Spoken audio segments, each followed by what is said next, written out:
안녕하십니까. 신의균의 국방TV 데일리 디펜스입니다. 자, 오늘도 우크라이나 전황, 이스라엘 상황, 각종 안보 소식 다 간추려서 살펴보겠습니다. 쿠르스크에서 우크라이나군이 굉장히 선전하고 있죠. 그런데 그 선전하고 있는 이유가 밝혀졌습니다.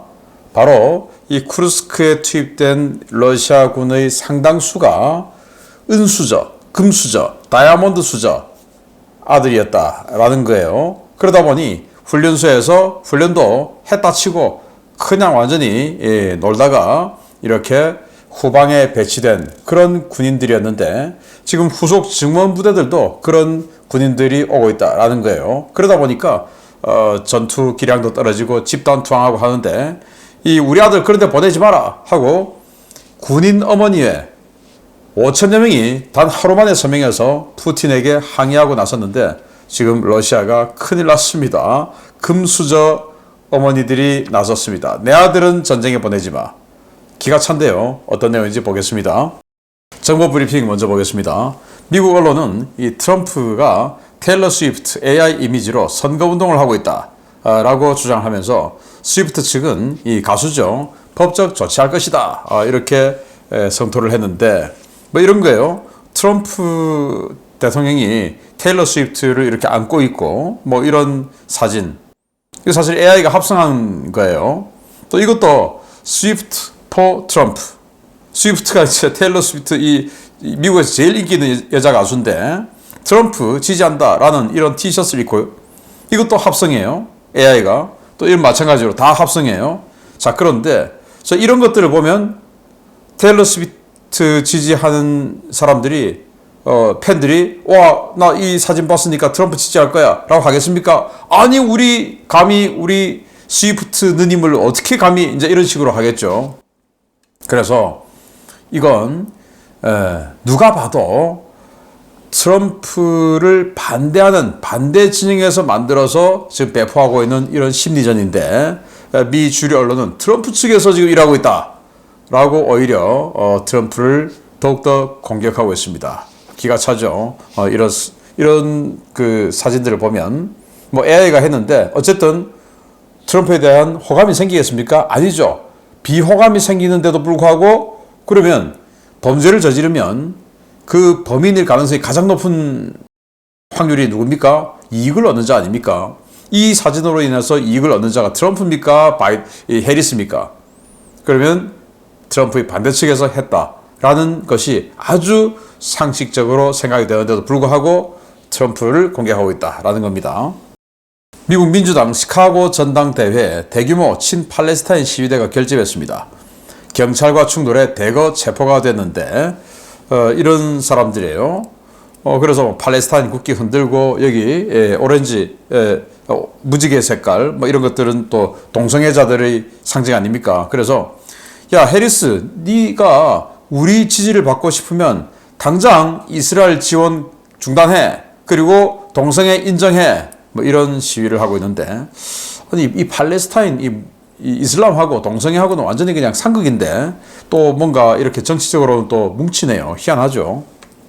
블링컨 이 국무장관은 네타냐후는 미국의 제안을 수용했는데 자 이제 하마스 니들이 답할 차례다 라고 말을 했어요. 그러니까 이 오사마 함단이 우리에게는 제시도 하지 않았고 또 우리가 동의도 안 했다 라고 거부를 했어요.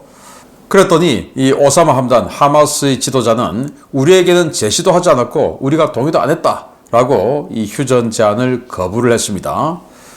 자, 텔아비브에 배낭폭탄 테러가 어제 있었다라고 말씀을 드렸죠. 조사를 해보니까 그 용의자는 50대 팔레스타인 주민인데 서한지구에 살고 있었던 사람이라고 합니다.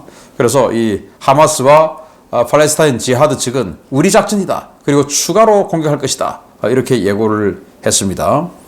이란 이슬람 혁명수비대 부사령관 알리 파다비 준장은 최고 지도자의 명령을 밤낮으로 기다리는 중이다. 언제든지 이스라엘 경멸할 준비가 되어 있다. 라고 지금 블러핑을 날리고 있는데 사실은 지금 이란이 바짝 쫄아서 아무것도 하지 않고 있는 상황이죠. 리투아니아, 그러니까 발트 3국 중 가장 남쪽에 있는 나라죠. 에스토니아, 라트비아, 리투아니아인데 이 리투아니아의 수도 빌뉴스예요. 이 빌뉴스 인근에 루드난카이에 4천여 명이 수용 가능한 군사 기지가 착공되었고 여기에 독일군이 온답니다.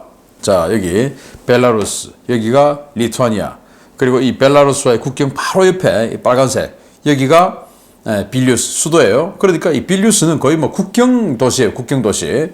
벨라루스가 치고자 마음 먹으면 그냥 오는 겁니다.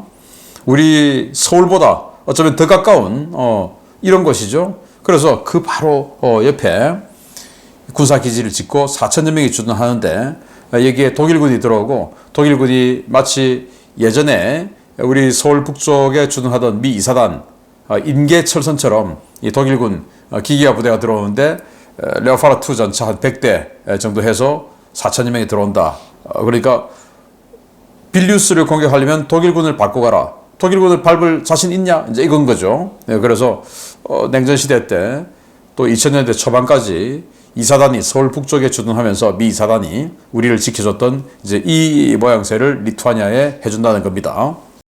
영국 내무부는 극단주의의 확산 대응을 위해서 레피드 스프린트를 착수한다. 대대적인 단속, 강경 대응할 것이다. 그러니까 아주 신속한 스프린트, 뭐 신속하게 달려간다는 말인데 신속하게 기소한다 그 말입니다. 네, 그래서 내무장관이 이렇게 발표를 했어요. 자, 우리 한국 언론도 저는 좀 문제가 많다라고 생각하는 게 주간조선, 주간조선이면 이 보수 중에서도 뭐 그냥 최고의 보수 언론이 조선일보인데 그 주간조선에서도 이런 이야기를 해요. 극우파 단체 소셜미디어에서는 범인이 2023년에 건너온 무슬림 망명자라는 거짓 정보가 또 기름을 부었다. 범인이 23년에 건너온 무슬림 이민자, 이건 댓글에 한두 개 달려있는 거지. 이 텔레그래프의 보도에는 자기 부모가 르완다 출신이고 이 범인은 웨일즈에서 태어났다라고 텔레그래프에서 딱 나와 있어요. 그러니까 르완다계 이민자다. 그리고 무슬림 흑인이다 라고 했는데 그걸 이 조선일보의 주간조선에서는 아니 이 댓글 한두 개 달린 그걸 마치 주류 지금 여론인 것처럼 이렇게 이야기를 하면서 극우 단체라고 이야기하는데 좌파가 만들어 놓은 그 운동장에 우파 메이저 언론이 이렇게 극우파 이런 말 함부로 써서 들어가면 안 되는 거죠. 조선일보 조금 스탠스 바로 잡기 바랍니다. 러시아와 중국을 잇는 이 가스 파이프라인 시베리아의 힘이 건설 중단됐다고 합니다. 양측의 가격 협상 결렬 여파로 추정되는데 자 이거예요. 여기가 중국이죠. 여기가 몽골이고 그래서 중국의 베이징 쪽으로 가는 파이프라인인데 북극 쪽에서 왔어요. 북극 쪽에서 이렇게 와서 베이징 쪽으로 들어가는 이 파이프라인이 시베리아의 힘 2, 시베리아의 힘 1은 이 바이칼 쪽에서 이렇게 해룡장성 쪽으로 들어가는 이 파이프라인이 시베리아의 힘 1, 이건 이제 완공되었고 이 2를 지금 만들려고 하는데 여기에 가격 협상이 잘 안 돼서 스탑했다. 이 말입니다. 계속 스탑하기를 바랍니다. 자, 이거 참 우려스러운 소식인데요. 베트남, 중국이 정상회담을 했습니다. 베트남 새 주석인 또 럼은 중국은 베트남의 대외 정책의 최우선 순위다 라고 하면서 아주 친중 행보를 했는데 미국의 대중 정책에 비상이 걸렸어요. 베트남은 이 통일 이래로 계속 반중이었죠. 왜 통일 직후에 중국과 중월 전쟁을 치렀고 뭐 하면서 중국과 완전히 이 원수처럼 지내고 있는데 올 4월에 새 주석에 취임한 이 또 럼은 친중 또는 프렌들리한 뭐 이런 사람이라고 합니다. 그래서 중국과의 이 정책이 우리 최우선 순위다. 자, 미국 지금 이 베트남을 친미로 만들면서 이 중국의 남쪽을 딱 틀어잡고 또 베트남 바로 코앞에 중국 남이 함대의 본거지 그리고 핵잠수함 그리고 항모의 본거지인 해남도 하이난다오가 있죠. 뭐 그래서 베트남이 굉장히 이제 중요한 지정학적 위치가 됐는데 베트남이 갑자기 이렇게 중국과 아주 프렌들리하게 서 있는 모습을 보니까 미국이 지금 큰일 났다라는 거고요. 우크라이나 상황 보면 1330명의 러시아군을 사상시켰다라고 발표했고 전차는 5대 격파, 장갑차 26대 격파, 차량 95대 격파, 특수장비 22대 격파, 야포 52문 격파, 다련장 로켓 1문 격파, 무인 항공기 55대 격추, 미사일 한 발 요격 등의 전과가 있다라고 밝혔고요. 총참모부는 전투 충돌이 158건이다. 그리고 군의 잠재력을 극대화 중에 있다. 이건 이제 쿠르스크에 투입된 우크라이나군의 잠재력을 극대화하고 있다. 이렇게 이야기를 했고, 우크라이나군은 포크롭스크 전선이 가장 치열하다. 여기서 러시아군이 아주 공세를 세게 하고 있다. 라고 이야기했는데, 포크롭스크, 지금 이렇게 빨간색 사선들이 추가로 지금 러시아군이 점령해 나가고 확장해 나가고 있는 영역이죠. 그래서 이 최전선, 이 꼭지점에서 포크롭스크까지 한 10km 정도밖에 안 된다 그래요. 그래서 지금 이렇게 러시아군이 한 10km 전방까지 다가왔으니까 이 포크롭스크 방면의 주민 최대 2주 동안 소개 조치했다. 즉 일단 피하라 라고 했고요. 자, 우크라이나는 투항하면 인도적인 대우를 해준다 라는 상징으로 러시아의 부상병이 숲에 혼자 버려져 있었는데 그 부상병에 드론이 가서 음료를 콜라를 투하했어요. 그래서 처음에 그 부상병은 이게 지금 폭탄인가 하고 이 사람이에요. 피하려고 했는데 보니까 폭탄이 터지지 않고 보니까 콜라병이었어요. 그래서 뭐 물도 못 마시고 있으니까 콜라를 이렇게 벌컥벌컥 마시는데, 제가 이 동영상은 Weapons of World 와우 채널에 올려드릴 테니까 한번 보시기 바랍니다. 마실 때 링크 해드리겠습니다. 와우 Weapons of World도 구독, 알림, 좋아요 눌러주시고요. 젤렌스키 대통령은 쿠르스크에 1250제곱킬로미터를 지금 통제 중에 있고 92개 지역을 통제하고 있다라고 밝혔는데, 뭐 서울의 한 2배 면적 정도 되죠. 대단합니다. 20대 여성이 우크라이나인데요. 지원병 급증 추세에 있다. 그래서 이 20대 여성들 중에서 일부는 쿠르스크에도 투입되어 있다라는 건데, 와, 미녀들이에요. 빅토리아 홀로우코라는 이 스타일리스트라고 하는데 직업이 22살 이 여성, 또 IT 기술자라고 하는 24살짜리 안나 시보입, 또 성명이 비공개인데 학생이래요. 여기 지금 쿠르스크의 어떤 마을에 지금 사진 찍은 거랍니다. 그래서 헬멧에다가 이렇게 귀 모양, 고양이 귀 모양을 이렇게 또 이렇게 장식을 해놨는데, 이 여성의 지금 별명이 캣워먼이라고 합니다. 캣워먼. 네. 아무튼 이런 식으로 이게 진짜인지 설정샷인지는 알 수 없으나 이렇게 우크라이나 여성들이 실제로 군의 지원을 자원 입대를 해서 전쟁에 스스로 나가고 있다라는 건데, 우리 한국 여성들도 우리 지금 출생률이 너무나 떨어지면서 우리 군을 유지하기 힘들죠. 그러나 우리 안보 상황은 녹록지 않죠. 그래서 우리 한국 여성들도 내 나라 내가 지킨다 라는 이런 깃발을 드는 사람들이 좀 많이 나와서 그것이 하나의 큰 물결로 승화되어서 우리도 이렇게 이제 인구가 적고 젊은이들이 적은데 남성들이 없잖아요, 이제는. 그러니까 남녀 공히 국방의 의무를 구현하는 이런 시대가 오게끔 우리 아주 깨어있는 한국 여성들이, 젊은 여성들이 먼저 깃발을 들면 어떨까? 노르웨이나 스웨덴이나 이런 나라들처럼 그런 생각이 좀 듭니다.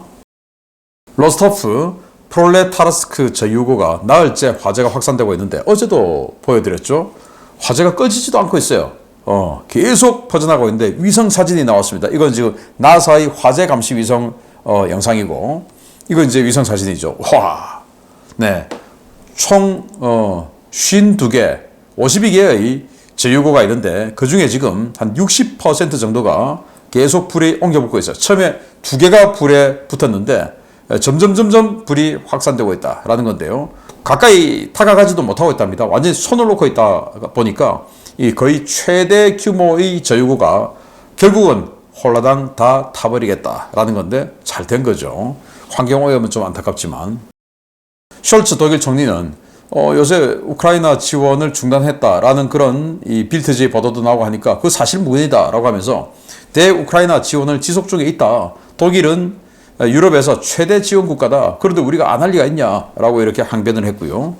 체코 대통령 군인 출신의 아주 우파 대통령이죠. 이 체코 대통령은 우크라이나가 현 영토 상태에서도 나토 가입이 가능하다. 우리 그 논의할 필요가 있다.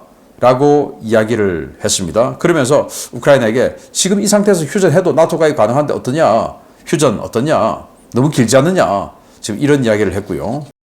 러시아가 케르치 대교의 해상 바리케이트 그리고 임시 교량을 건설 중인데, 자 여기 보시면 다리 옆에다가 뭔가를 지금 공사를 하고 있죠. 그게 이겁니다. 파이프 같은 거 좀 박아가지고 이렇게 양쪽으로 지금 여기 이쪽도 하고 있죠. 뭐 이렇게 하는데 아마 차선 한 2개 정도쯤 되는 그런 폭인 것 같아요. 그런데 우크라이나가 이걸 그대로 보고 있을 리는 없죠. 아마 제가 우크라이나라면 반드시 공격을 해서 이걸 끊어버리는 이런 작업을 할 것 같습니다. 기대해 보겠습니다.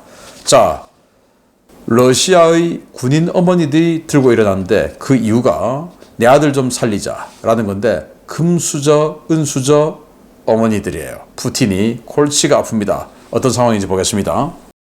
우크라이나의 쿠르스크 침공 불똥이 러시아 내부의 법적 분쟁으로 번지고 있습니다. 최근 쿠르스크에 있던 러시아 정규군의 무더기 투항, 현재도 계속되고 있는 각 부대의 전투 포기 상황에 그럴 만한 이유가 있었던 것으로 확인되었습니다. 러시아 국내 여론을 좌지우지하는 군인 어머니회가 집단 행동에 나서며 푸틴의 고민이 깊어지고 있습니다.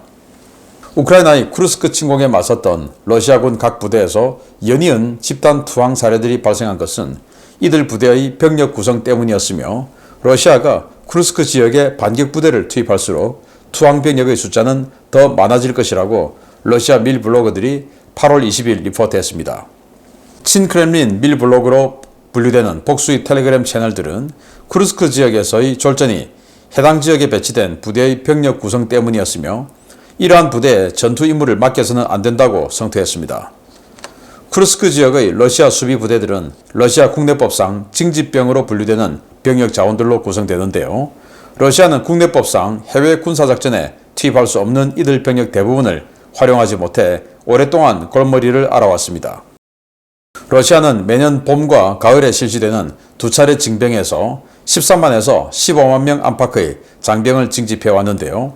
이들은 계약병과 동원병이 차출된 빈자리에 배치되었고, 일부는 러시아 영토로 선포된 점령 4개 주 후방 지역에서 비전투 임무를 주로 수행해 왔습니다.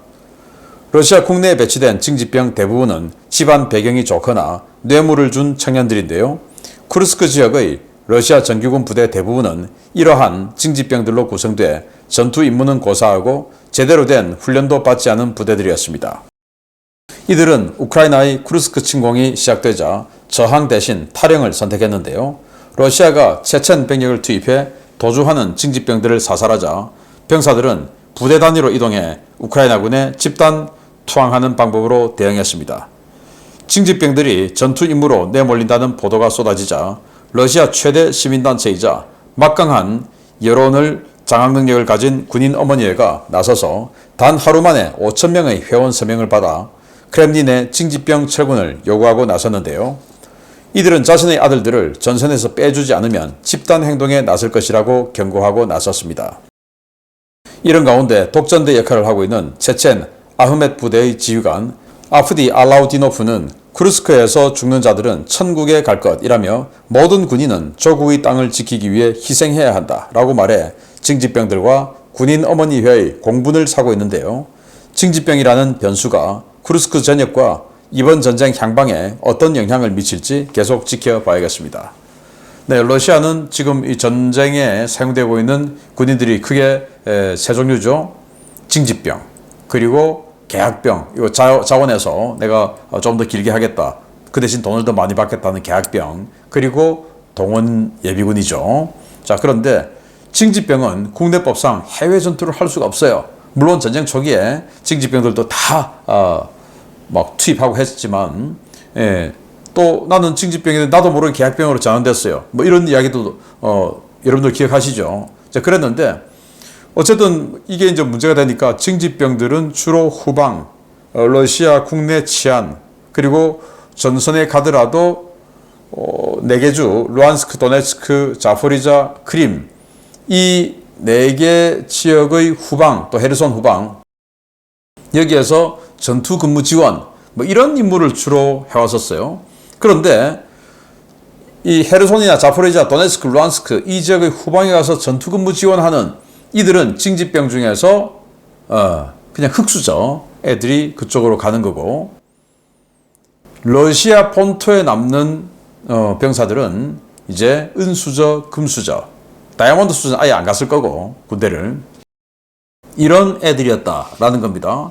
자, 그런데 쿠르스크도 당연히 설마 우크라이나 쟤들이 우리 쿠르스크를 치겠어? 하고 생각했겠죠. 그래서 쿠르스크에 배치된 징집병들도 그런 그 금수저들이었던 겁니다. 그 중에 이제 한 친구가 이 친구인데요. 벨고로드 출신인데 수자에서 항복했어요. 투항했어요. 자기 아버지는 사업가 출신이고 처음 군대 입대해서 이렇게 비싼 돈을 주고 뭐 이 프로필 샷도 찍고 이렇게 폼을 잡았다가 전투에 투입되고 나서 바로 항복을 했습니다. 그리고 지금 우크라이나군의 그 선무 방송이죠. 니들도 항복해라. 이런 방송에 동원되고 있는 친구인데 22살이에요. 자, 이렇게 전투도 제대로 기량도 없고 훈련소에서 이런 애들 모아가지고 니들은 그냥 뭐 다 했다 치고 있다가 좋은 데 가서 금세 제대하니까 가서 있어 하는 그런 애들이었는데 갑자기 우크라이나군이 치고 들어오니까 그냥 항복을 해버린 겁니다. 그리고 또 탈영해서 도망을 가서 항복을 하려고 하니까 이제 체첸군들이 독전대로 들어와서 쏴 죽여버리는 겁니다. 자, 그러니까 어떡하냐. 이제는 그러면 한 명 한 명 따로 가면 체첸군에게 사살당하니까 우리 부대 단위로 그냥 단체로 투항하자. 이렇게 해서 단체로 투항하죠. 단체 투항 많이 영상 보셨지 않습니까? 그래서 지금 이 지역에서 일주일 만에 한 2,000명 정도의 러시아군이 투항했다. 이런 거 아니겠습니까? 자, 이렇게 된 상태에서 이제 또 증원군이 들어와야 되는데 그 증원군에도 이 징집병들이 많이 있는 거예요. 왜? 지금 전선에 있는 부대를 뺏어오는 것보다 다른 지역에 있던 부대 뺏어오는 게 더 많으니까. 자, 그러니 상대가 될 리가 있냐라는 건데. 자, 이런 상황에 이 독전대 역할에서 탈영하는 그런 병사들 쏴 죽이는 역할을 했던 체첸 아흐메트 부대의 지휘관이 이렇게 이야기합니다. 쿠르스크에서 죽는 자들은 천국에 갈 거니까 걱정하지 말고 죽어라 이 말이죠. 그리고 모든 군인은 조국의 땅을 지키기 위해서 희생해야 한다. 뭐 맞는 말이긴 한데 이제 이 말을 들은 어머니들은 특히 일반 어머니가 아니고 금수저 어머니니까 아니 내 아이를 왜 저기 보내냐. 우리나라도 이 헬리콥터 맘들 때문에 좀 큰일이긴 한데요. 뭐 훈련만 하면 내 아이는 뭐 좀 빼주세요. 중대장에게 뭐 문자 보내고 톡 보내고 요즘 정말 큰일 아닙니까? 그 러시아도 마찬가지인 거죠. 그래서 내 아이를 왜 전쟁에 보내냐? 우리 징집병인데 하고는 5,000명 이상이 그것도 유력자들이 각 지역 유지들 아니겠습니까? 그 어머니들이 서명을 해서 푸틴에게 우리 아이 저기서 빼주지 않으면 우리 단체 행동할 거야. 자, 이렇게 나섰는데 이제 러시아는 국론 분열이 되는 거죠. 그러면 또 그런 이 아이들이 아닌 일반 징집병들 부모 또 계약병 동원 예비군들 부모는 가만히 있겠습니까? 뭐야? 우리 애는 뭐야? 그러면 유전무죄 뭐 무전유죄냐? 자, 이렇게 되어서 사회적 갈등이 또 되겠죠. 정말 꼴 좋은 러시아가 아닌가라고 생각하는데요. 쿠르스크가 이렇게 순식간에 무너지고 있는 이유가 바로 이 내용이었습니다. 계속 알려드리겠고요. 아까 올려드린 그 러시아군 부상병 참 불쌍한데요. 그 동영상은 지금 바로 와우 웨펀스 월드에 올려드리겠습니다. 구독해 주십시오. 마치겠습니다. 감사합니다.